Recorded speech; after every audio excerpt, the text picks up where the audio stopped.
statement being made, but you would have none of this and made it clear that you would make the statement to you, the people.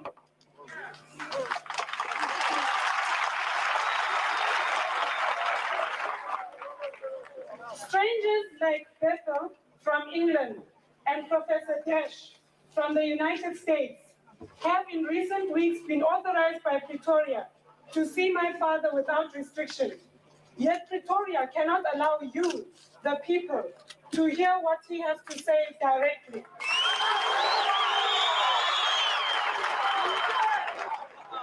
He should be here himself.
I wish to make this statement to you, the people, first. They are clear that they are accountable to you and to you alone, and that you should hear their views directly and not through others.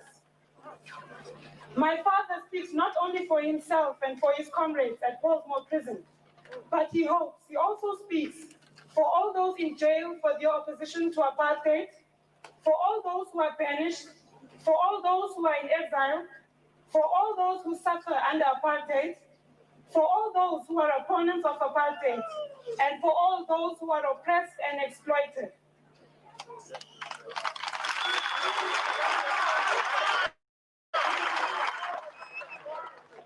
Throughout our struggle, there have been puppets who have claimed to speak for you.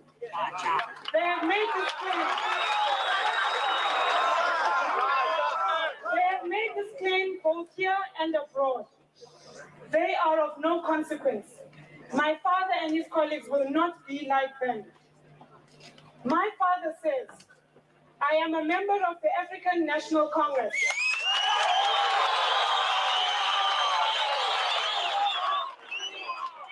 I have always been a member of the African National Congress, and I will remain a member of the African National Congress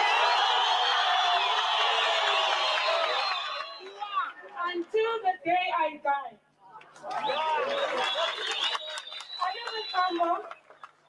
Oliver Tambo is much more than a brother to me. He is my greatest friend and comrade for nearly 50 years.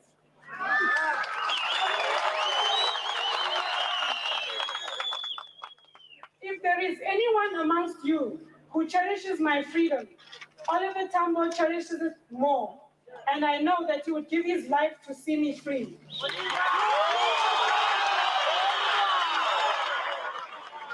There is no difference between his views and mine. My father says, I am surprised at the conditions that the government wants to impose on me. I am not a violent man.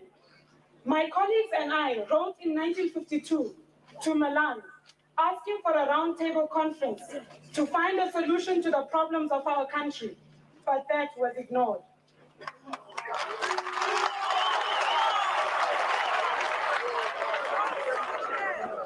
When Straight-On was in power, we made the same offer. Again, it was ignored. When Verwoerd was in power, we asked for a national convention for all the people in South Africa to decide on their future. This too was in vain. It was only then, when all other forms of resistance were no longer open to us, that we turned to armed struggle.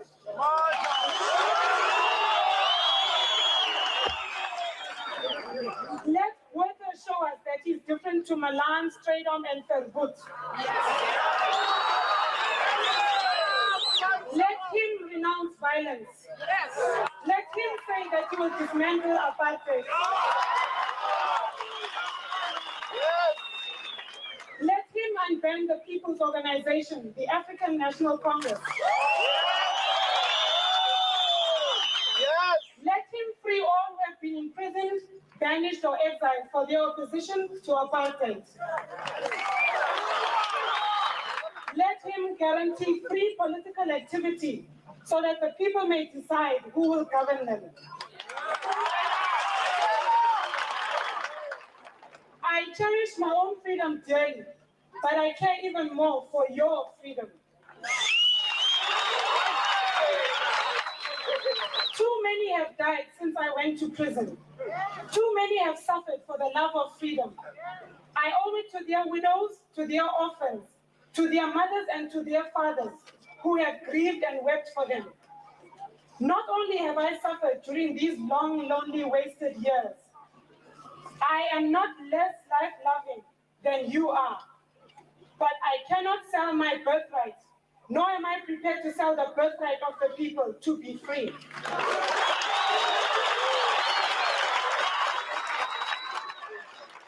I am in prison as a representative of the people and of your organization, the African National Congress, which was banned. What freedom am I being offered whilst the organization of the people remains banned?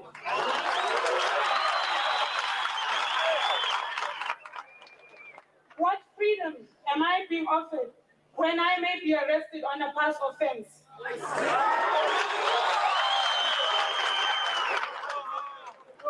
What freedom am I being offered to live my life as a family with my dear wife, who remains in banishment in Brantford? What freedom am I being offered when I must ask for permission to live in an urban area? What freedom am I being offered when I need a stamp in my pass to seek work?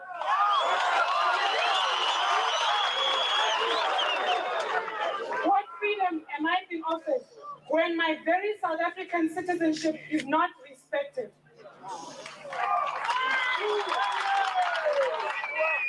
Only free men can negotiate. Prisoners cannot enter into contracts.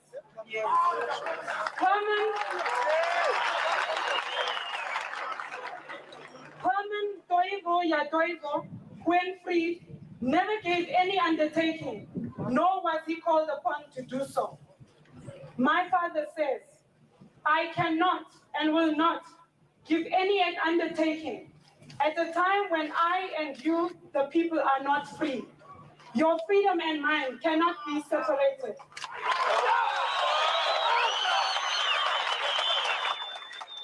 I will return. Amanda!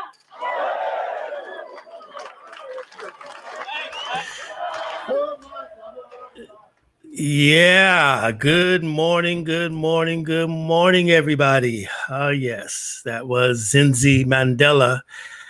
Winnie Mandela. We played Loved tribute by to many her, for her struggle against and we apartheid played in South- tribute to her life, as she has passed away at age 59 over there in South Africa. Hold on 1 minute. Yeah.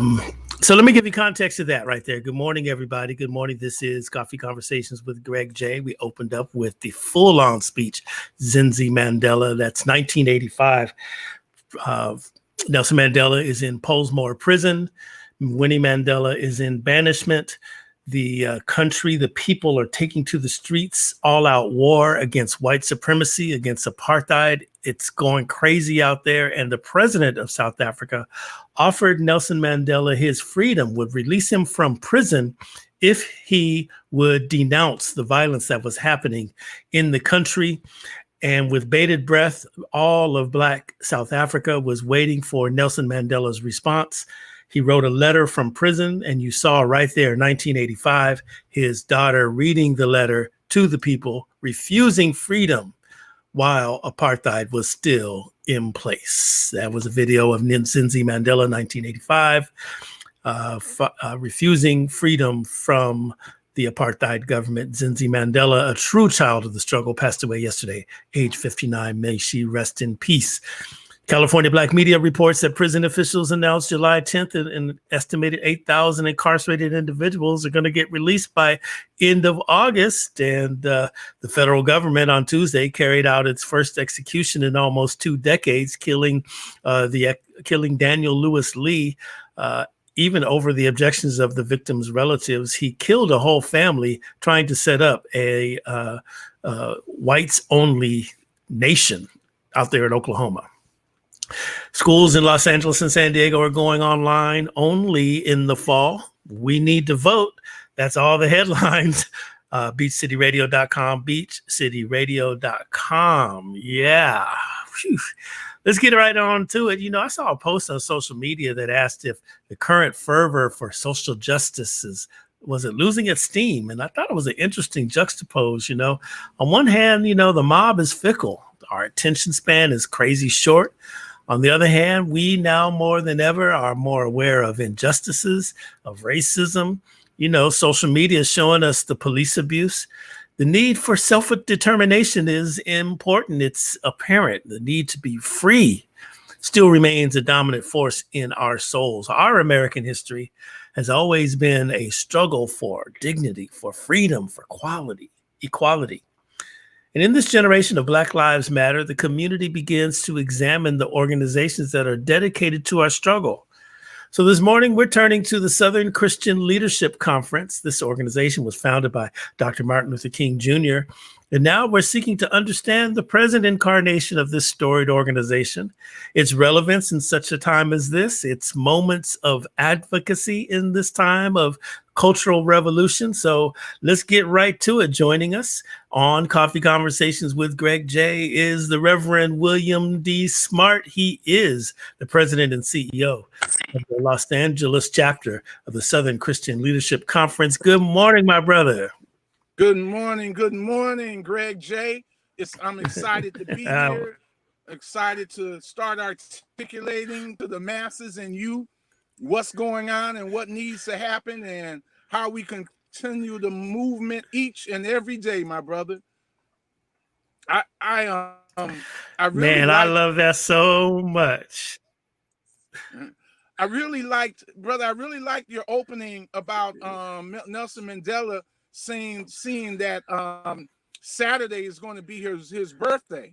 And, you know, he brought so much to the world, to the revolution and the dismantling of white supremacy in South Africa, a country that had racism was the law, and he helped to dismantled him in the ANC. So congratulations to him and his family on his birthday coming up on Saturday. And thank you for having the insight to show some of his work. Yes, and my friends over in South Africa are mourning the passing of Nzinzi Mandela, the young lady that was reading her father's letter. She went on, y'all, to be the ambassador to Denmark for South Africa. She was getting ready to take over the embassy in Liberia on behalf of the government of South Africa. She is a child of Nelson and Winnie. And, you know, unfortunately, she passed away on yesterday, and the nation is in mourning. That was a pivotal, when you study, brother, the revolution in South Africa, that right there was a pivotal moment. Mm-hmm. Yes, sir. Yes, sir. So listen, we're talking about movements today. So SCLC, you know, we are in a new age now. The struggle continues. That's what we named this topic on this morning. And the SCLC has been in the mix, you know, from day one almost. And so what's going on with the SCLC, and what do you see now in this current state of revolution? Well, first of all, I'm gonna give context to our work. When our administration took over SCLC in January of 2013, we saw at that time a problem that we started working on immediately, and that was the wealth gap between African Americans and European Americans. At that time, the wealth gap was for every $120,000 worth of wealth for a white family, a black family had at that time, through the Pew Foundation, said was 5,400 and some $400, 5,400, something like that. Well, and so we began to look at programs, and programs first to revitalize and commemorate the work and just revitalize the organization, but at the same time, look at some deeply types of programs we had to put in place to help to close the gap. Brother Greg, we looked at programs and things and areas that no one was ever working on. And so at the same time, when we started going to work and we said the wealth gap was the new civil rights fight of the era, the attorney who wrote with Dr. King, I Have a Dream speech up in Stanford, said nationally that the new civil rights fight is the wealth gap. So he said that a month after we began to go into work on that. So that just jived perfectly with our work. So we started working on three things: educational enhancement, educational enrichment, employment enhancement, and economic empowerment, along with the regular advocacy work of voter empowerment and those types of things. So all of our work over the last 5 years have tried to fit into those models. And because we feel that Black folks have to have the type of, and poor people have to have the type of economy and the type of money that they can survive. So what happened even before, we partnered with a lot of organizations and those that were on the front lines, like BLM and, ACE and many unions that's been doing positive work that we have entered into coalitions with them throughout the years to see that a lot of those goals that we had would be met. And it's been going good, but when COVID hit, it exposed the racism and supremacy again, Greg J, because it began to show that there's a lot of things that African Americans, brown people, and poor people are lacking that creates us to be so susceptible to the COVID virus, and that is poor health and poor homes, and we're houseless, many of us. Our economies are not up to par because of lack of job security, lack in all the other vestiges that white supremacy has caused on us systemically for the last 400 years. So now we're at this point with the COVID virus that we're out there, we're susceptible, we're and so how do we overcome that?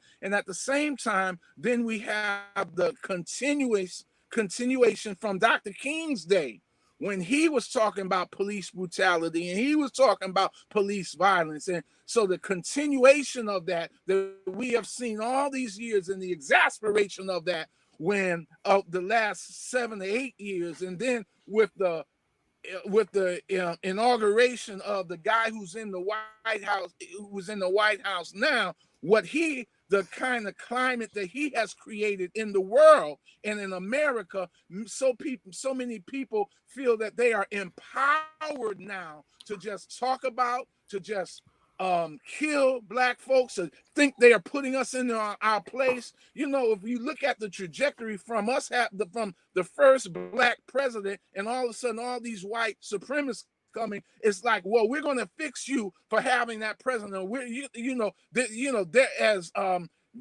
As one commentator have said on the night that he was elected, it was white backlash that caused Van Jones, that caused white folks to vote the way, because they were upset at having the first African American president. So we have a concomitation of all of these events coming and creating something right now. So a traditional civil rights organization has to really not change, keep its same mission, but change its methods. And part of that has been coalition building. Some of it has been speaking and making sure that we're speaking truth to power. We're speaking in the right places at the right times with the right Kingian message. Not on one, one of the things I do, Brother Greg J, is always speak from the Bible and Martin Luther King, and as we speak and as we initiate ideas and programs. I think that's a mouthful. Hey, that's that's all right. That's all right. Well, okay, let's they say how to eat an elephant. We say one bite at a time. Let's dissect what you just said there a little bit here. Okay. All right. So traditional civil rights organization, we truly are in an age of disruption. We see it's new. And I went to a Black Lives Matter meeting right after the protest out here where we originate in Long Beach. And, I was in the room and I'm looking around. I said, I see my children. I see my grandchildren. I see my nieces and nephews. It's the young people's turn. And this is what they're saying is no to social injustice, no to police brutality, no to white supremacy. And it makes me really, really proud. Now, knowing as a child of the civil rights movement that there is this history of decades and centuries of protests, of advocacy, at the risk of calling someone out, and I don't really want to do this in a negative way, so please, family, forgive me however this is about to come out, but I just got to keep it real. So when I went to look on the page of my local the predominant civil rights organization, NAACP, I didn't see anything like related to the death of George Floyd, Breonna Taylor, any statements about police brutality, social justice, inequalities, COVID-19. I mean, I just really didn't see that, and it was wholly disappointing. However, during the unrest in Minneapolis, I was glued to my phone on Instagram watching the youngest president of the NAACP, and the whole of the NAACP is 26 years old, and she's in Minneapolis, and she's out there on those streets giving us a play-by-play. But the Instagram Live was with the national president of the NAACP, so it shows me that the organizations are changing with the times, but at the same time, a lot of chapters, are just kind of slow in getting into the mix, kind of resting on their laurels, if you will. Talk about how the SCLC, a storied organization, remains relevant in such a time as this. Well, during this time, we have a poor people's campaign, SCLC's own poor people's campaign, not associated with anyone else's poor people's campaign. Mm-hmm. And we have been feeding people for the last 2.5 years. And during the COVID pandemic, we've been feeding sometime every Friday. We have gone to a location and we have fed people in the line because, again, people need food and people are out of jobs. That's relevant work to us. Okay, to be out there in the midst of it, and we're giving out masks, we're giving out hand sanitizer like many other organizations, but we're tied into an organization, Hurting and Hungry, that I'm the executive director, that we've been doing this. Well, Hurting and Hungry has been doing this for 35 years, and SCLC merged with them about 5 years ago.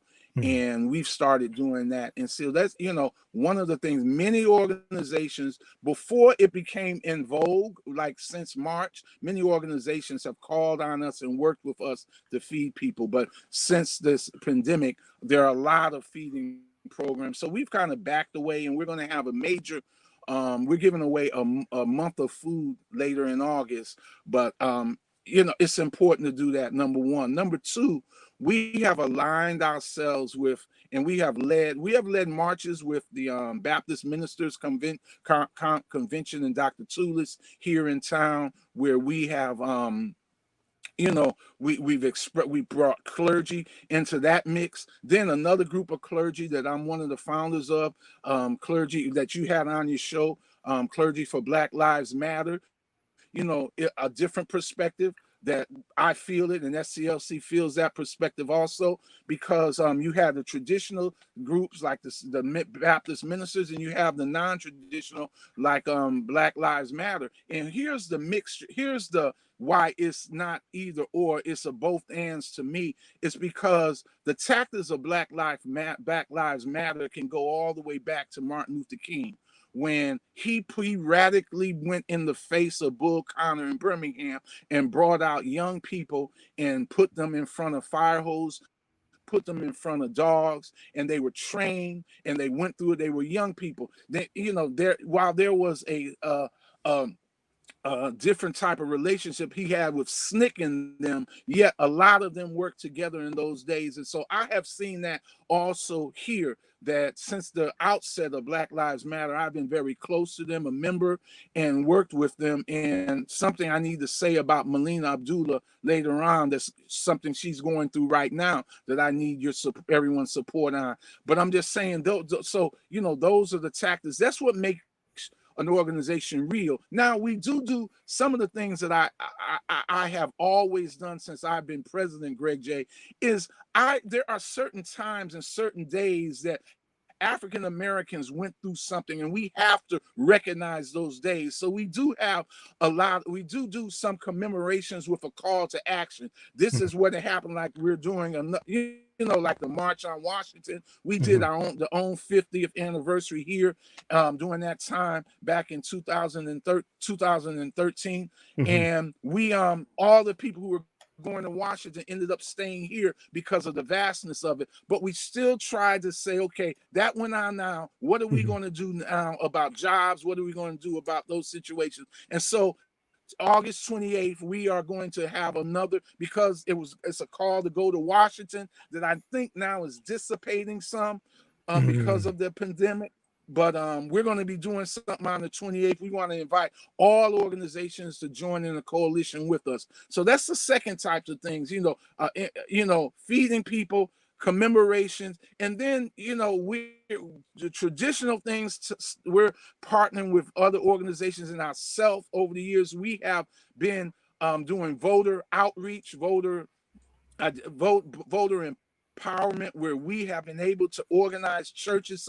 One year we have 45 churches out there that were doing voter registration, identifying, and then we do get out the vote activities. Because Dr. King said something that is still just as real today, Greg J, as it was back then. He said, first of all, you got to fight to register people to vote.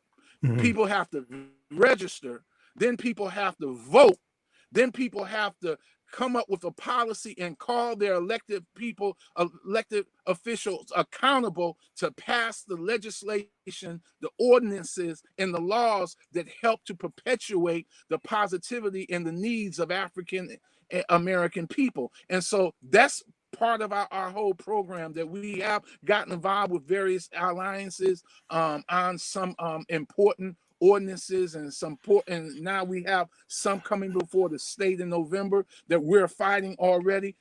And then the other thing, that we have to empower Black folks through the census. We got to count, and we have an ongoing census program like a lot of other groups, but ours has been geared towards South LA through churches and through other things. We have a team out right now working every day, SCLC, and you've probably seen them. They're out there, led by Arnetta Mack. So those are, those types of things are important.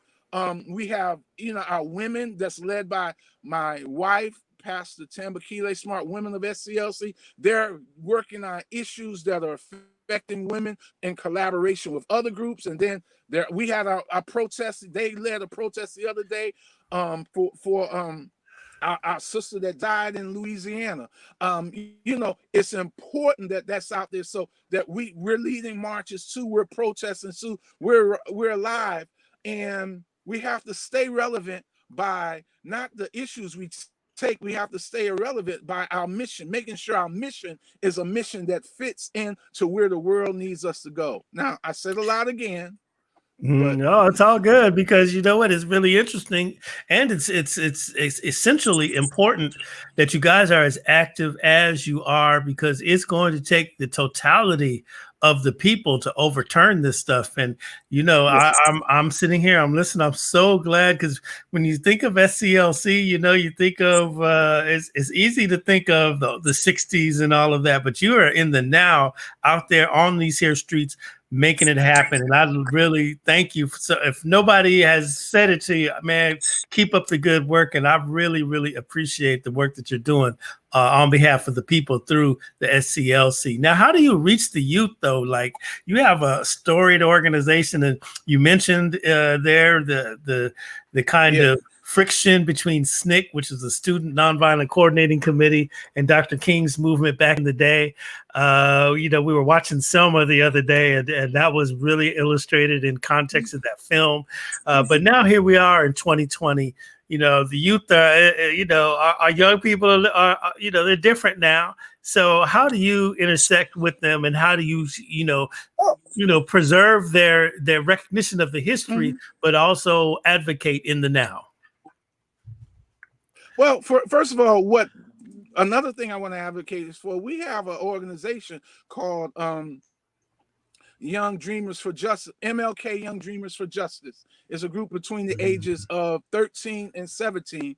Now it's gone back sometimes 10 to 17, where we're training young people, both black and white, Jews and Gentiles, everybody, to in the methods, the teachings of Dr. Martin Luther King, and applying them. They're, you know, they participate in activities, they participated in feeding people during Thanksgiving, giving out toys during Christmas, and they've been involved in sessions where they've talked about race relations, and talked about, and we're sensitizing them, and it's a process, and we're getting them out there. They're out there. So that's one side of our hands-on work. The other side is when, as Black Lives Matter was being developed, and I you know, when we had one of our events, one of our first events was Black Lives Matter was outside of the police headquarters downtown.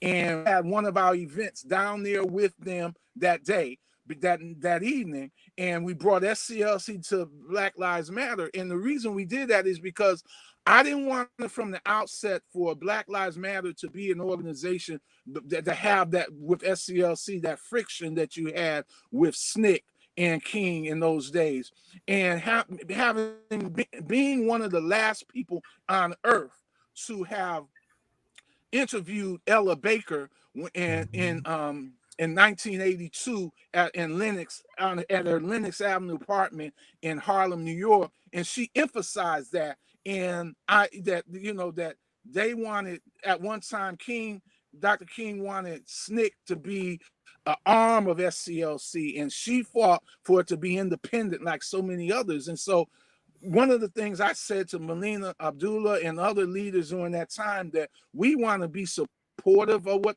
they're doing, work together, because that's the vibrant. They are in the streets, and young people, the same spirit the young people had in Birmingham. And I recently wrote an article. I said it's time to go back to Birmingham, because I felt that in Birmingham, and that Easter boycott in Birmingham the threat of that Easter boycott did so much. And I said at that time, we need to look at effective boycotts, not just one day, but continuous. So things like that resonate among young people. And when you talk that language of boycotting and different things of in your face and protests, like Dr. King said after he met with the president one time, the president said, "Not now." He says, we're just going to have to show him now is the time. And, you know, that thrust that he always had, that fervent, that yes, we got to do this now, direct,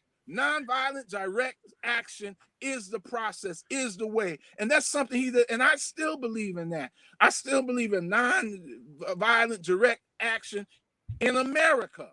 America, you remember, he always said, we've got to hold America to the law. And the law stated everybody, you know, at the time that we have the rights. And he said, it's not, but it's treating us violently, but we have to come back with love and look to the law. See, the difference between us at that time, between King and Mandela, is that the laws were against the people in South Africa. They had laws of segregation like we did, but laws of violence of that the police could do what it want, but it did with people. But here, King always said we got to hold them to the law. They were not investing, or they were not adhering to the law. And that's what we have to do. We have to show them through non-violent direct action. But in South Africa, it was violent resistance. Mm-hmm. And so today, a lot of people are actually, the young people, in some ways, they look to that violent resistance and they look to that. But look, America is built on violence. And as a young sister said, you can't tell us anything about violence when you have been violent from the very beginning. And so, you know, I understand that while I have never advocated violence, I've understood it, and I've understood its place, and I've always tried to work against it. That's violence. But, you know, Dr. King said himself, he said, and I hate the last 3 months, a lot of people use this quote, great brother Greg J, out of context when they said, Dr. King said that the riots is how people act when they can't speak for themselves, or no one's speaking for them. No.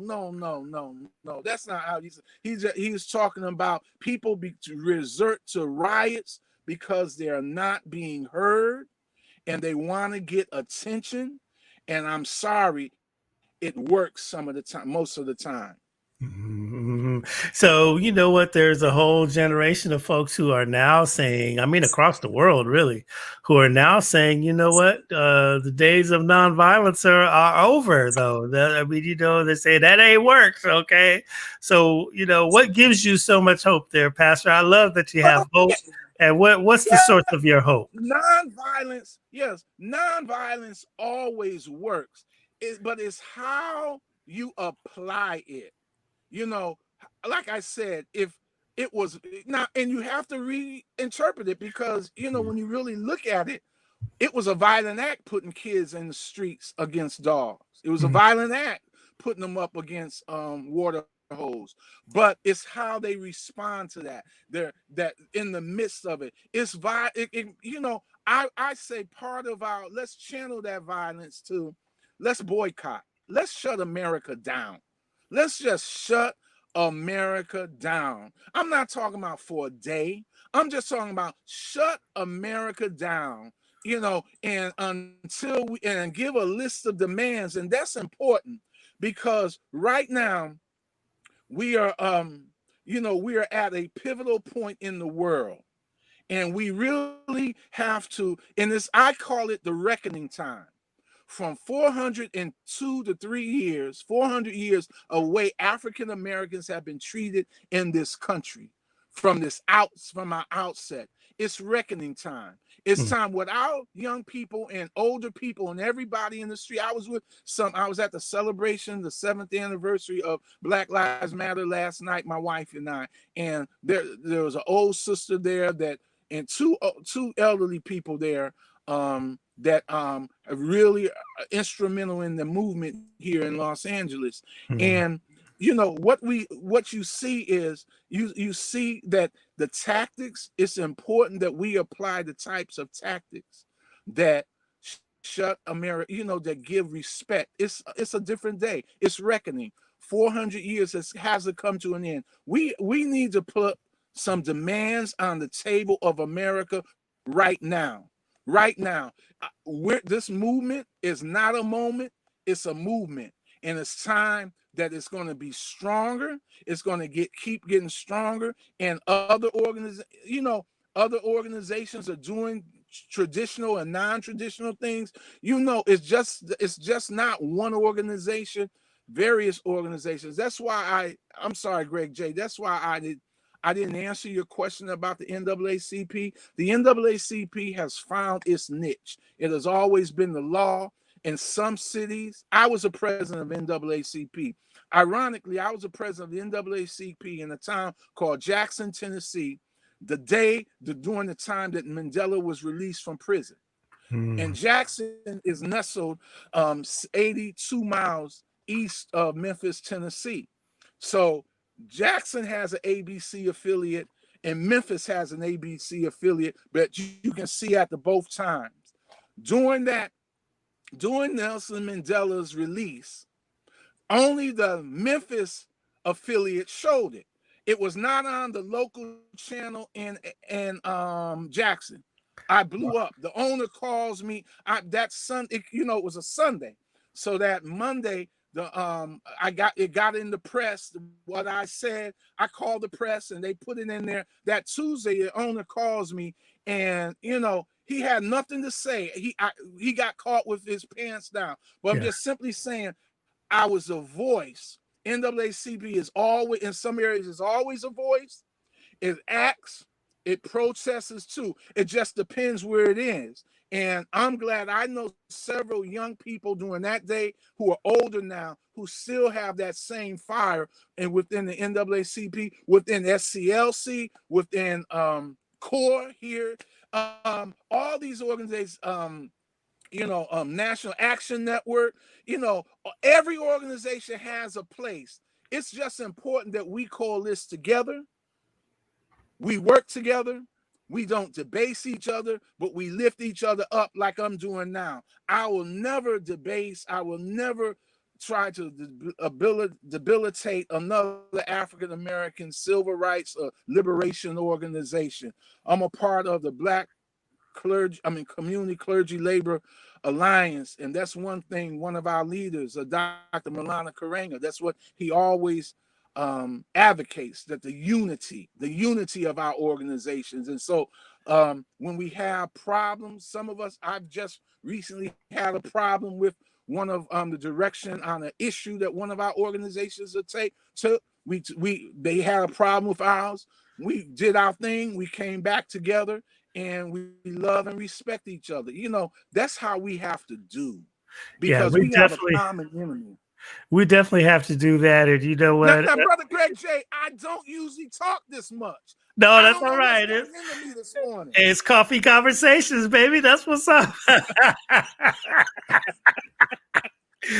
But, listen, it's very important. You're right, not to debase our organizations. But I got to tell you, it's a very, very important time. And I think, not to call out the NAACP at all.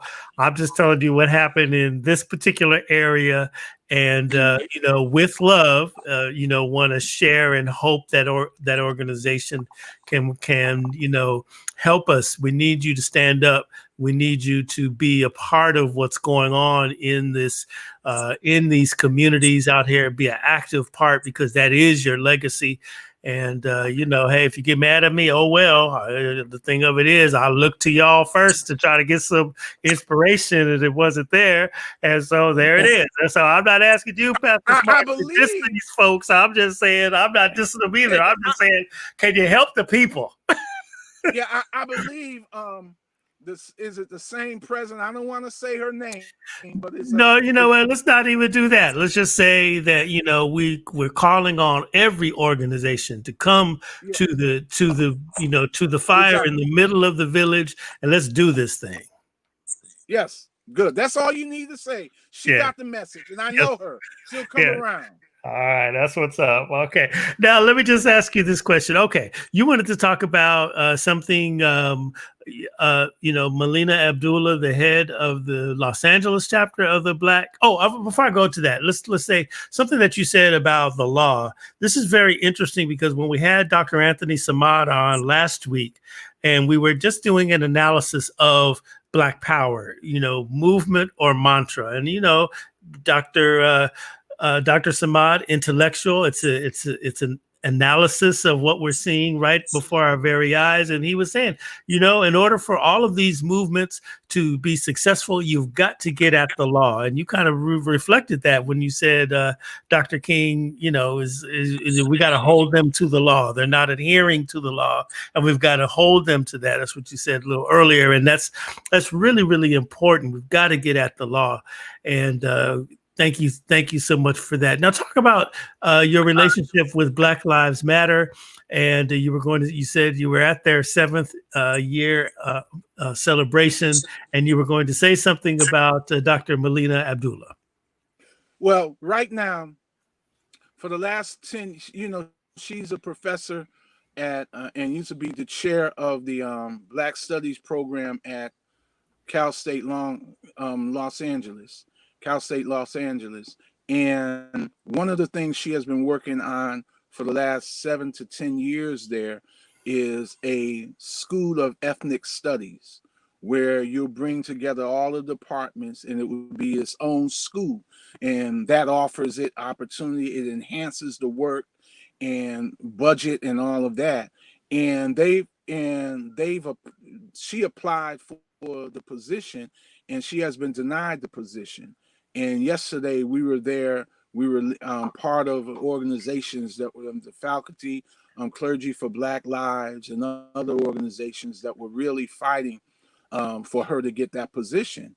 And I think it's real incumbent upon them to give her that position. The president refuses. And Greg J., what makes it important for me is because here it is, so many times Black people, particularly Black women, are overqualified and they're denied something.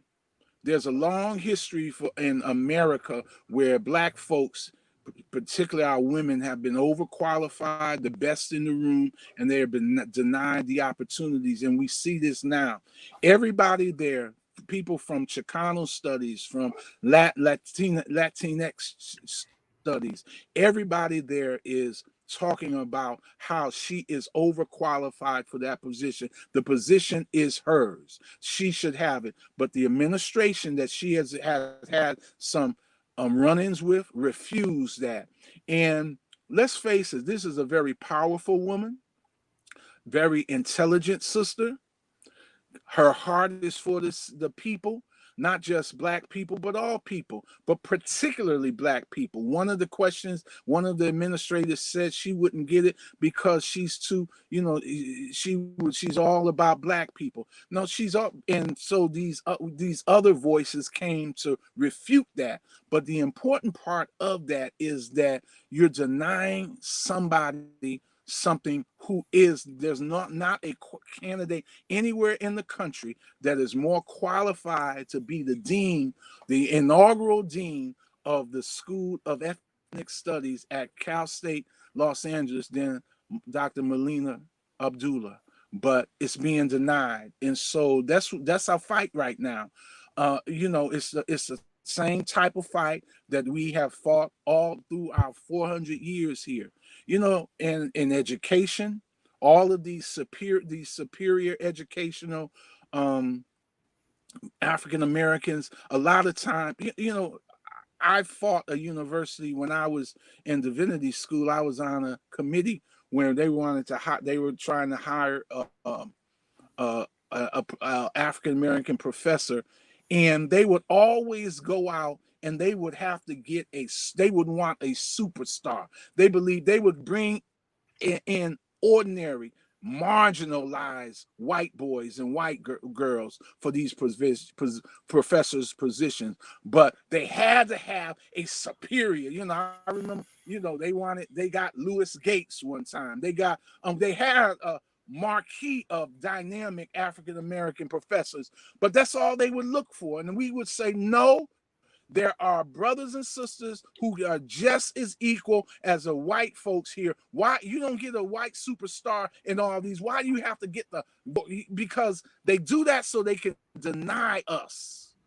They can deny us. But in this education with the Dr. Melina Abdullah, it's there will get a person of color, but we're saying she is the one at this time for that position. And she's worked for it. She's there. She's in the mix. I mean, truly, her credentials speak to the position.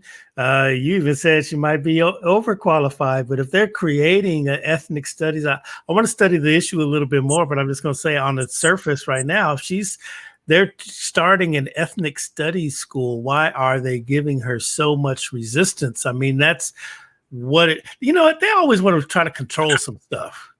Yep. That's all. That's what it is.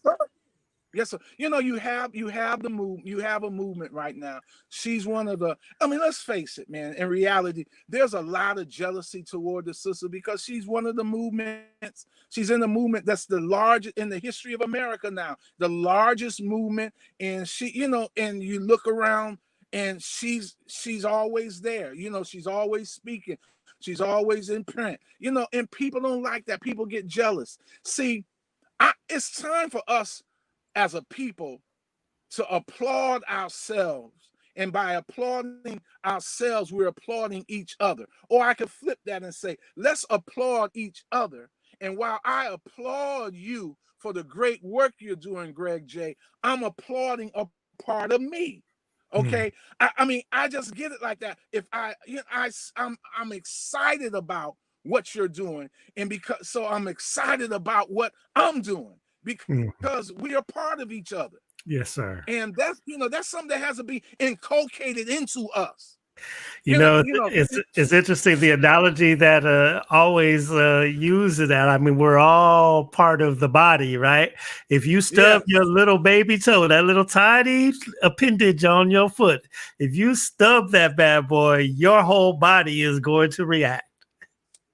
Yeah, we have to, Brother Greg. It's like Dr. Joy DeGruo's book, Post-Traumatic Slave Syndrome: America's Legacy for Enduring and Injury and Healing of us, and the trauma we have gone through not only slavery, but everything we have faced here.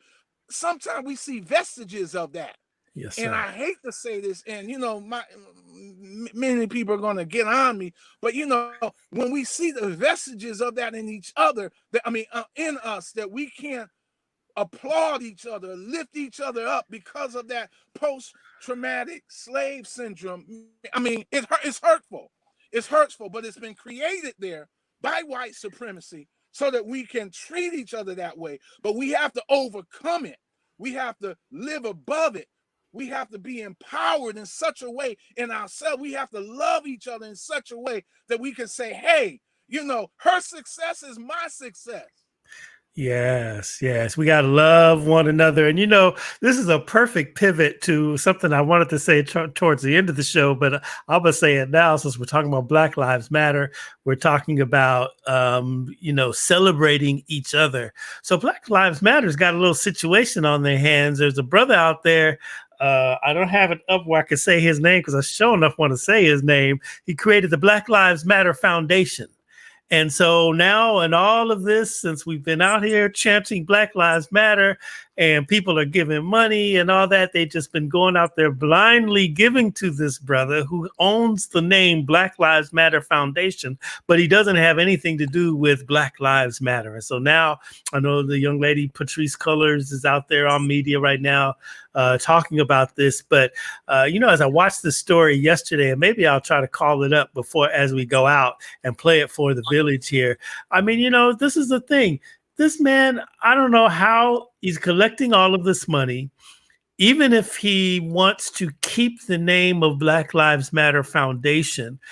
I need him to articulate what he's going to do, to help the movement. Or did he just do this out of greed? I think it's the latter. I think he's just trying to get in the way of our people. And I think I would like to okay, thanks. I would like to just, encourage him and I would like to just encourage him and tell him, do the right thing. Stop doing our people. Sometimes we are our own our own worst enemy. This brother's name is, what is this super producer? Robert Ray Barris. Robert Burns. Barnes. Robert Ray Barnes created Black Lives Matter Foundation, sucking in all the money, and now is out there in media saying, I'm just going to sit on it. I'm not doing anything. I'm not going to give it to Black Lives Matter. I don't even know if the two are even talking. It's an unfortunate incident. And we can go back and forth and say what should have been done in terms of name protection and all of that. But the main subject right now is how we will do one another long before that white man will do us. We will do one another.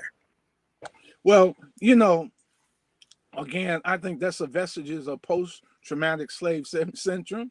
And but I think I would like to appeal to the brother to turn the money over to Black Lives Matter.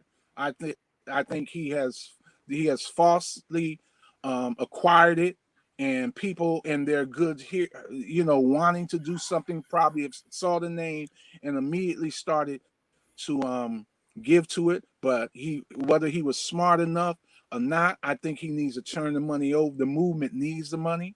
The Los Angeles chapter, they collected a lot of money, and they immediately said, if you see, they immediately said what they're going to do with the money, what the money going to do. And, you know, and some of it is even helping families that have had loved ones killed and murdered, and that they've been supporting. And so, because prior to that, it all came out of their pockets. And so I just think, and in all reality, you have to be accountable for the money that you receive from people, and especially in someone else's name. I mean, they just need to, and again, I think GoFundMe and all the other ones ought to understand that too, and, you know, offer some type of way that they can salvage that money for the real cause.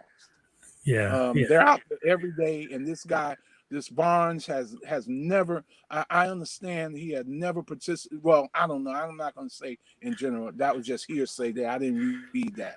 But well, I mean, hey, you know, we need to do something. I mean, you know, you know, you're causing confusion in the marketplace. You know, we're beginning to ask ourselves these days, what's in a name? And everything you have, you know, everything is in your name. Yes, man, sir. you gotta.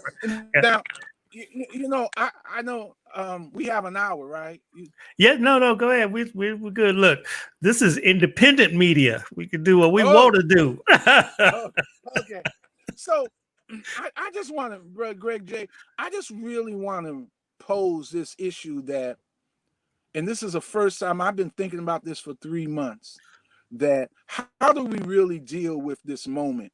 And especially when I say it's reckoning, there needs to be some things that we push during this time that really brings apart and about the type of reckoning that Black folks need to receive from this.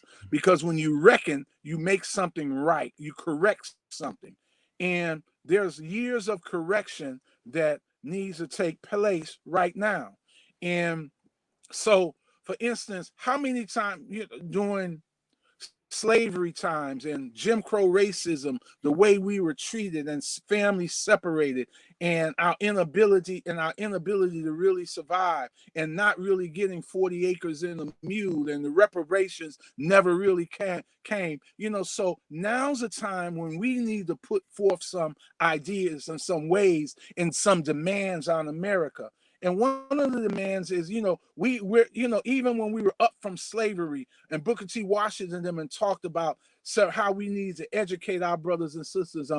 I think right now, for the next 25 years, the government of America needs to give $50 million to each of the black colleges, and that coupled with another 50 million from all of the top 500 companies in this country, the top 500, the 500. And here's the reason. And the reason I say that is for education, giving is because think of how many African Americans would have had good jobs had they not been denied. As we talked about Melina, and we talk about others, a history in education and a history in jobs. We were just denied because of the color of the skin. So now during this reckoning time, our colleges need to train people for these jobs. We need $100 million the next 25 years from the top 500 and from the government, so that every Black college is getting $100 million right off the top at the beginning of the year, so they can execute their programs. Next, I think we need to offer some form of, there needs to be training, technical training in every single prison. Offer technical and training and education for all of the inmates that are there, because more than 75% of them are there because of some racist or some white supremacist that has put them there, or some law, or because of the lack of education that was denied them, they ended up there. It's reckoning time, and we have to come up with some creative ways of reckoning. I think the banks, I think every single bank, now I know this is radical, I think every single bank needs to afford every affordable African American a mortgage. If they're working, they get a mortgage for all of the mortgages throughout the years that have been denied us. Next, I think that for the next 25 years, because of the racist policies of America in the education, every Black child in America for the next 25 years should be able to go to any college they can get in academically free of charge, because of the payback, to reparate, and to give us what we need. We all need it. All starts at education. That's just some of what I call the SMART principles as we move forward toward this reckoning time. And I believe that I know what we talked at the beginning. I believe that because of COVID, we're not in the streets, but I think we have to continue to protest. The only way that we'll be recognized to get these things, and the day of reckoning will come, is if we continue to protest. Everybody, every Black organization needs to be in the media. We need to continuously protest and fight. The fight is still on. In America, as Frederick Douglass say, you might not get all you pay for, but you're surely going to pay for all you get. And back up. Power has never yielded anything, but you have to get it. That's just my part of the SMART principle. He preaching. I'm waiting for the hoop to come in. Now, I'm not really a hooper. I like to talk about strategy too, and then Spirit of the Lord, and mix them together, and come on with it, Brother Greg J. Come on with it. Yes, sir. Our people need this day of reckoning, and it's time for us to work together. But I'm demanding every Black child in America for the next 25 years must go to college for free. You owe us that for the way you treated us. Every bank must give every Black family that's working a mortgage. You owe us that. You cheated us out of everything. You owe that to us. Every Fortune 500 must give our colleges $50 million. Our government must give them $50 million. You owe that. You cheated us out of it. I'm sick and tired of it. Well, sick and tired of being sick and tired. There we have it. Pastor William Smart, the LA chapter of Southern Christian Leadership Conference. Yes, still alive and well on these streets, advocating for us. I can't let you go there without. We are at the end of our time, but I want to talk a little bit about the Baldwin Hills Crenshaw Plaza for those on the global platform watching us from all around the world. In the center of South Los Angeles, there is a meeting place, a landmark that is the mall, the Baldwin Hills Crenshaw Plaza. There was some controversy because a major real estate developer was coming in to purchase it, and the community got together, and they don't want that. And I know you were at the epicenter of that movement there, Pastor Smart. Tell us a little bit about what happened. Well, what happened when we heard about it, Pastor Tulis and I of the Baptist Ministers Conference, and we went to the ground. We just established a ground game. We protested at CIM's headquarters twice, and they sent us a letter and first time and wanting to meet. And I knew that was just the buy off. And so I said, no, we're not meeting, just get out the mall. And, concurrently, other people were doing other things because it was no friction. Damien and them were doing the Subway Coalition. He was doing some work on policy. Other people were leading, they were leading petition drives. It was a tremendous petition drive. That wasn't our area. Our area was just on the ground, because one of the things we felt that this was a landmark in our community and we couldn't allow them to take it. And so it's important. And during this time, it's right there at the intersection of King and Crenshaw. And so I was very personally vested interested in it because of King.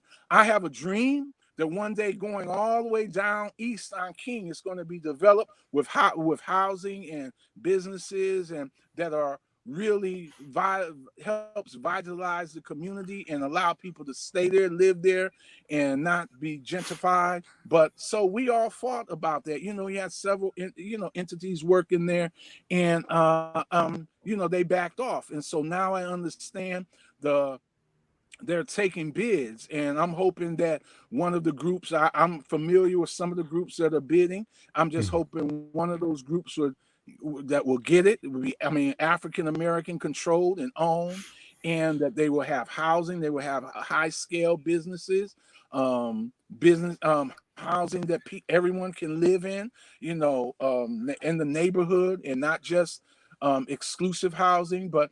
And, we want to be able to live in our communities. We want to be able to shop in our communities. The same things that white folks want. We want for our community too. We want a beautiful community, especially around an avenue named King. And so we'll know I'm sure by the end of the middle of August, we'll know which bid, if they accept the bid.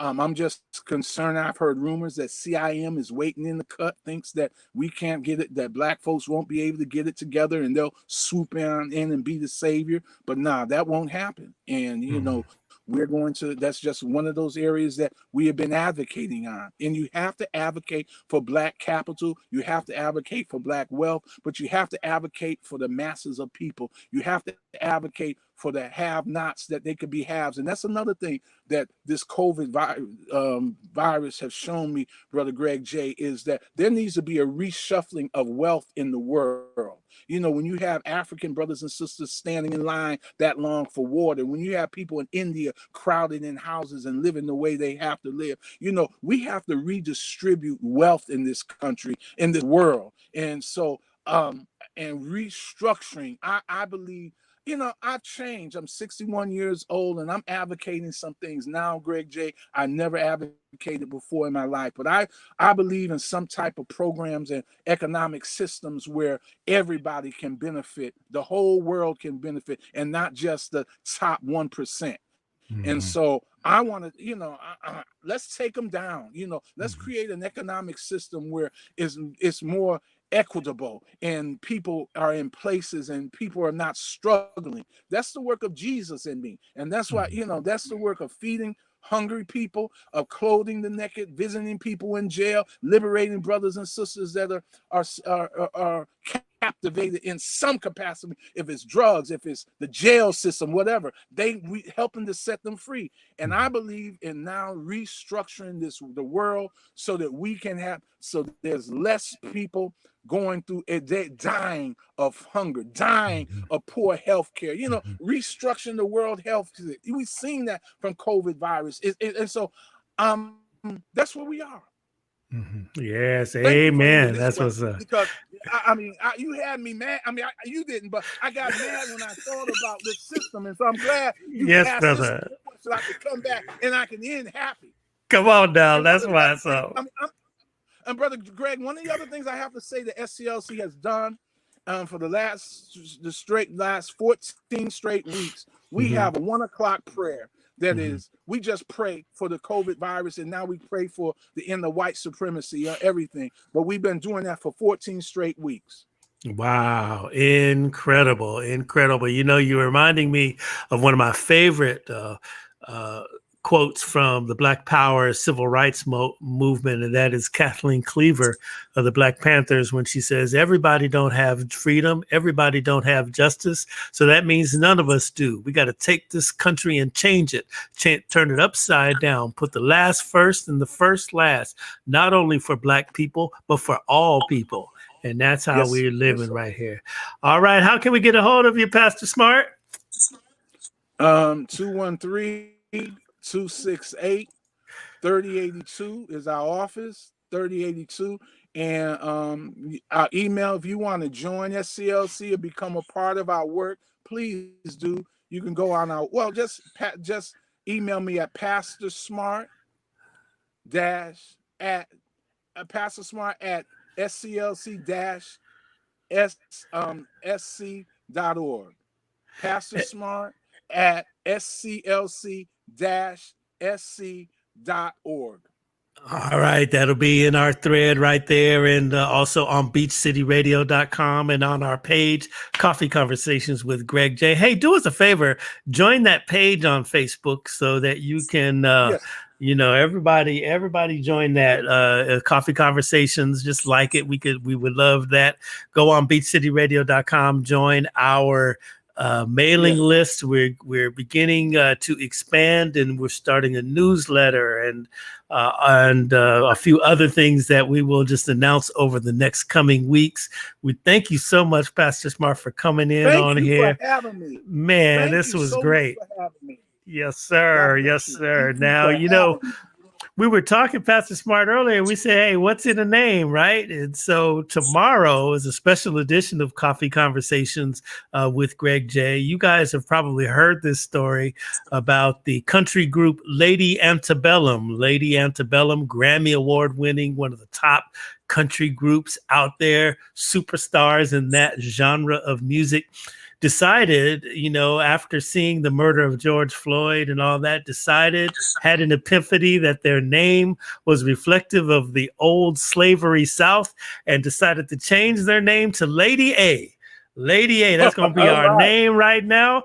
Well, the problem is there's a blues singer in Seattle, Washington. Guess what her name is? Lady A. She's been Lady A for 20 years, been doing her thing. So the story headlines are this, and we'll get deep into it on tomorrow. The headlines are I guess Lady Antebellum had a trademark on the name of Lady A. They got with Lady A, tried to, you know, work things out. Bottom line is Lady A ended up telling them, look, you go try to take my name, pay me $20 million. And it's the controversy of the, $10 million. It's a controversy in the music industry. We've tracked down and found Lady A in Seattle. We're going to have her on tomorrow in a special edition of Coffee Conversations with Greg J. Like we say, they're always trying to dictate and run some stuff on us. You know what I'm saying? And so we want to talk to her about it. We want to ask her, you know, the tough questions about you know, the music industry is a crazy business, and maybe there's some safeguards she could have done. We're going to ask all of those questions right here on Coffee Conversations with Greg J. And we just also want to just love on the sister because, you know, she deserves our love and, you know, and our support, especially in such a time as this. That's tomorrow at 9 a.m. Well, any last words there, Pastor Smart? No. All right. No. Love one another. Love one another. And if anyone would like to donate to our feeding ministry, we're feeding groups, some of the groups that work in the reclamation houses, and there's going to be a Black reclamation house. And so if you'd like to help us in that work, just email me and I can tell you how. But I thank you so much for this time and this opportunity, Brother Greg J. I applaud your work.